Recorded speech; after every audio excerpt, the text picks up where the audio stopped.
एक राष्ट्र कोणालाही न विचारता, कोणाचीही पूर्वपरवानगी न घेता एका दुसऱ्या चिमुकल्या राष्ट्रावरती हल्ला काय करतं? राजधानीवरती. आणि राजधानीतून राष्ट्राध्यक्षांना काय उचलतं आणि घेऊन जातं आपल्या देशामध्ये. कशासाठी? तर त्याच्यावर खटला चालवण्यासाठी. काय खटला आहे आणि कसला आरोप आहे हा? नार्को टेररिझमचा, म्हणजे अंमली पदार्थाचा व्यापार करणारा दहशतवादी. हो मित्रांनो, मी चर्चा करतोय अमेरिका आणि व्हेनेझुएला या दोन राष्ट्रांदरम्यानच्या युद्धाची.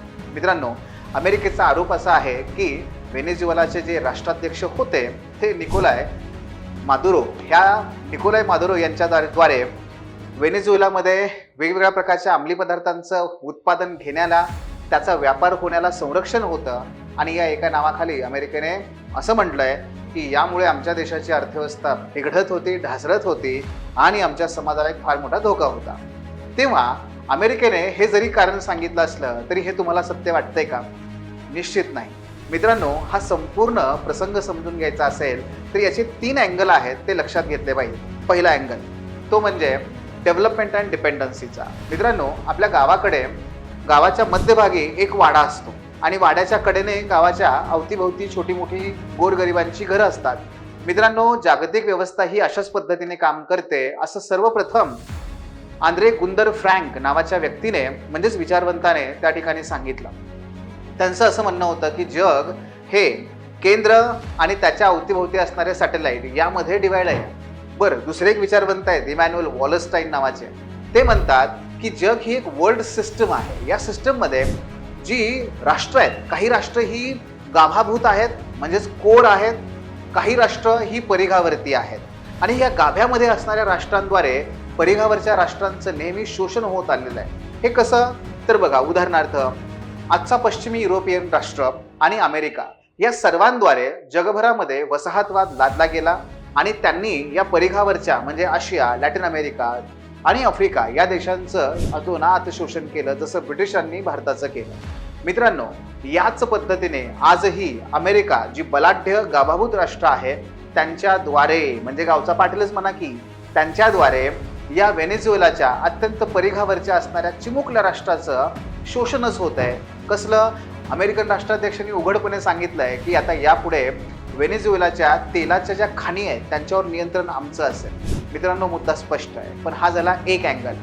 दुसरा अँगल आहे तो म्हणजे अमेरिका चालवली जाते 3 प्रकारच्या अभिजन वर्गाकडून. हे 3 अभिजन म्हणजे कोण हो? तर पॉवर एलिट. फक्त एलिट लोक आहेत. नावाला लोकशाही आहे पण चालवतात ते म्हणजे हे 3 प्रकारचे एलिट. कोण आहेत हे 3 प्रकारचे एलिट? पहिले राजकीय अभिजन, म्हणजेच पॉलिटिकल एलिट. हे कोण आहेत? तर राष्ट्राध्यक्ष असतील, त्यांच्यासोबतचे काही इतर मित्रमंडळी असतील. दुसरे एलिट आहेत ते म्हणजे भांडवलदार, बड्या MNCचे जे प्रमुख गुंतवणूकदार आहेत ते. आणि तिसरे एलिट आहेत ते म्हणजे आर्मी, मिलिटरी. मग त्याचे जनरल असतील किंवा या मिलिटरीला सप्लाय करणारे वेगवेगळ्या प्रकारचे जे ॲम्युनिशन असतं तर त्या कंपन्या, लॉकहेड मार्टिन सारख्या. मित्रांनो, अशा प्रकारे राजकीय अभिजन, सत्ता अभिजन आणि त्याचबरोबर तुमचे हे लष्करी अभिजन, हे सगळे मिळून खऱ्या अर्थाने हा देश चालवत असतात. आजही व्हेनेझुएलावरती जेव्हा हा हल्ला झालेला आहे तेव्हा हा हल्ला याच तेलासाठी करण्यात आलेला आहे. त्याचबरोबर युद्ध जगात सतत चालू राहिलं पाहिजे हे युद्ध सामुग्री निर्माण करणाऱ्या कारखान्यांना, म्हणजेच ह्या वेगवेगळ्या MNCंना वाटत राहतं, त्याच्यासाठी सुद्धा हे युद्ध करण्यात आलेलं आहे. मित्रांनो, याचा एक तिसरा अँगल पण आहे आणि तो म्हणजे ज्या पद्धतीने गल्लीमध्ये एखादा दादा असतो बघा, तो दादा, त्याला असं वाटतं की आपल्याला कोण विसरलं नाही पाहिजे आणि म्हणून तो काय करतो? सतत काही ना काही कुरापती करत राहतो. अशाच पद्धतीने अमेरिका स्वतःला जगाचा दादा म्हणून घेते आणि स्वतःचं वर्चस्व या सगळ्या इतर राष्ट्रावर लादण्याकरिता ती सतत काही ना काहीतरी कुरापती शोधत असते. कधी लोकशाहीच्या नावाने, कधी विकासाच्या नावाने, कधी तेलाच्या नावाने, तर कधी WMD, या पद्धतीने. मित्रांनो, एकूणच काय तर हेजेमनी, आपलं वर्चस्व लादण्याचा प्रयत्न अमेरिका सतत करत असते. अँटोनिओ ग्राम्शी नावाचे एक विचारवंत आहे, त्यांनी हे 19व्या आणि 20व्या शतकाच्या अध्ययनानंतर संकल्पना मांडलेली होती. मित्रांनो, एकूणच काय तर आजचा जो प्रसंग आहे या प्रसंगानंतर अमेरिका हिचा जर आपण मागचा इतिहास पाहिला तर तुम्हाला सतत हे जाणवेल की अमेरिका आपली हेजेमनी सर्व राष्ट्रांवरती लादण्यासाठी काय करू शकते.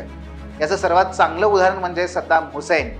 इराकवरती जॉर्ज डब्ल्यू बुश ज्युनियर यांनी जेव्हा weapons of mass destruction WMD या असल्याचा एक खोटा अहवाल तयार केला आणि तो तयार करून त्यांच्यावरती हल्ला केला, त्यांना त्यांच्या देशामध्ये खटला चालवून त्यांना फाशी देण्यात आली. हे अमेरिका करू शकते, तर व्हेनेझुएलावरच्या हल्ल्याबद्दल आश्चर्य नक्कीच आपल्याला वाटायला नाही पाहिजे. धन्यवाद. Thanks for watching. If you found this video valuable, don't forget to like, share and subscribe our channel. The Officer, your personal mentor.